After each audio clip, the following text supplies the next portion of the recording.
Let's guzzle down some bliss today. I love you. Be blessed. Welcome to the Blissful Breakfast with Breegs. It is my pleasure to have you here. Good morning, good day to you. Let's bliss out today, okay? Let's drink from the wells of joy. I got some electrolyte water again. Yeah, what are you drinking this morning? What do you have for breakfast? Let me know. All right, today I want to talk about a thesis that I'm in love with. My thesis is that we are all divine wizards. That you are a divine wizard. That I am a divine wizard. Something that has led to my blissful state of being is the belief that I am amazing, that I am powerful, that I am special, that I am a child of God, that I have purpose and value in this world. You know, a lot of our culture, a lot of different people try to put us down, keep us down, different structures and maybe organized religions or different things in the world seems to be trying to keep people down, keep people low. Maybe parents that maybe they didn't feel loved themselves. They kind of they say, well, you're not special, have you heard, do you know someone that was never told they were loved or was told they're stupid? I've heard of so many stories of people saying that their parents told them they were stupid, or teachers or whatever, that you can't do this, that you're not blah, blah, blah, stay quiet, stay blah, stay low. It's crazy. For me in my life, when I started realizing my identity as a child of God, my identity as a beautiful creation, as a divine wizard, that hey, I'm powerful, I'm amazing. In Genesis, God says that, hey, let's make them, God says to himself, to the Trinity or whatever, God says, dudes, let's make them in our image. Let's make humanity in the likeness of God. Now, again, I don't care if you're religious or not. I do not like that word. Maybe I need to have some inner healing on it. I don't like the word religion, but I do love connecting with the divine, with the unseen, with the unknown. And so I don't care what labels or what words you use. Just want to preface that is all accepted. I love it. There's all sorts of languages. There's all sorts of different ways of talking about God. Once you start even using the word God, you're actually putting God in a box. So any language is going to be limited. And if you get triggered by different words, like if you hate the word God or you don't like the word the universe or whatever it is, that's actually a good thing to take a look at.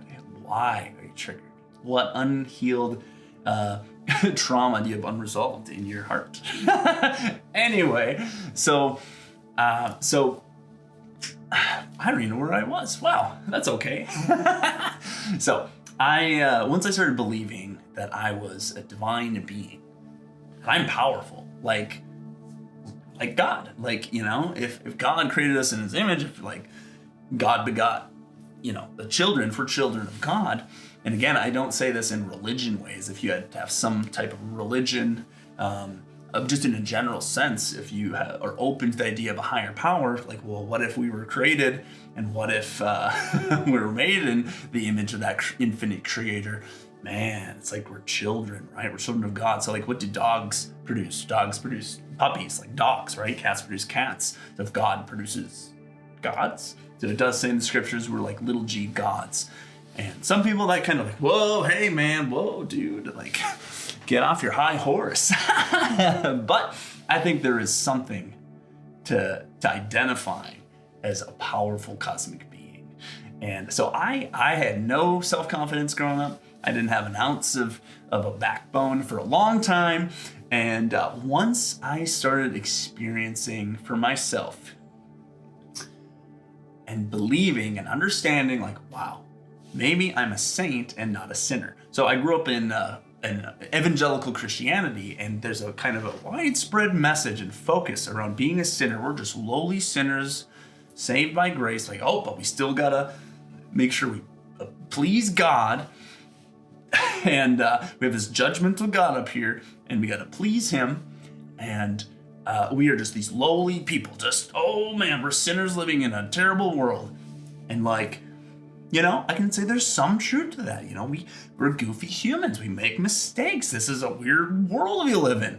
Yeah, I can see that. There's some truth to that. However, what if we focused more on we're children of God, that we're like perfect and blameless and pure and amazing and glorious and we're loved. We have Christ in us. We have this God consciousness within us, that we're divine. What if we focused more on that part of it? Right? So I started digging into that and growing confidence and having experiences that validated that belief, because I believe that you get what you believe. I think we could all sort of see oh yeah, if you tend to believe something, then you tend to look for that, and then you tend to take actions based on that belief that validate that belief, and it's just kind of this spiral from there, right? So for me, so there was this experience I had one time. Me and some buddies fasted for 3 days. We did we were in kind of a band, and we just wanted to do a 3-day fast. And so at that time, I never really had an experience where someone prophesied over me or had a message for me. I feel like I never had a profound moment from the universe that said hey, you're freaking awesome. I never had that. And I kind of asked, I sort of asked for that. I just asked God to have that kind of experience. I want something cool, to happen to me. Nothing ever happens to me. I never win anything. Nothing happens. I'm nobody. I just skirt through life, fly on the wall. So we had a 3-day fast, and we went to this kind of wild, I don't even know what to call it. It was sort of a worship night with a more charismatic community. And there was this dude there who was kind of, moving in some interesting stuff. And he was kind of this charismatic guy, and he would, pray in tongues, and he would, pray over people. And it's just kind of this fun kind of night with this kind of exciting supernatural atmosphere. And so I was kind of there, and all of a sudden he's like, you. And he points to me. He's like, you're this man with a golden pen. And he kept seeing this pen and started speaking this, this creative powerhouse sort of thing to my identity. And I was like, oh my God, I'm an artist. I love drawing. Is that what that means? Or, it really spoke to me. It resonated, and it was oh my God, I asked for something and I got it. It was crazy.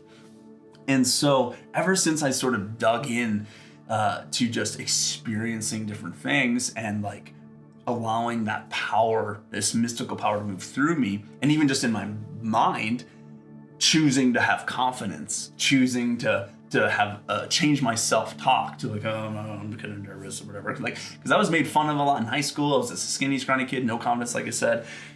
It took a lot to be myself and to come into that power. And a part of it is believing that I am someone worth talking to, that I'm someone worth hanging out with. For me, it's choosing to be the happiest person in the room, choosing to look beyond myself.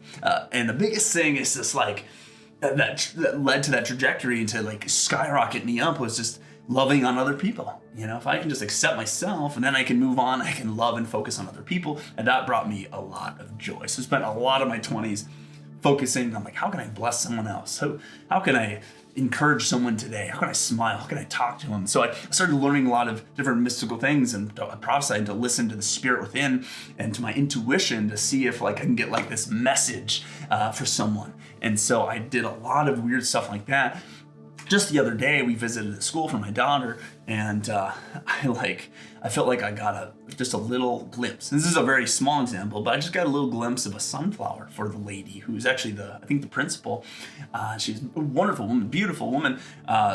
Gave us a great tour. It was cool. But anyway, I just felt like I saw a sunflower, this ray of sunshine. I felt like she was a very bright person, had this sunshine-like aura, and I just told that to her. And I feel like I got this thing for you, and I don't know what it means, but I just see this the sunflower. And she started crying. She had, well, not full on crying, but she had tears, and she's oh my gosh, I absolutely love sunflowers. And she talked about something about South Dakota and how there's so many sunflowers there, and she just loves sunflowers, and she just like really spoke to her. And so I've done all sorts of that stuff, and it's so fun when you realize that the divine, we are divine wizards, and that spirit can speak through us, the unknown or God or the universe or our guides or our intuition or higher self. I don't care what word resonates with you. We can connect with that and share that with the world. And man, that is something that helps me to bliss out. So let's wrap it up. I love you. Have a whacked out day. Stay blessed. All right, see you later.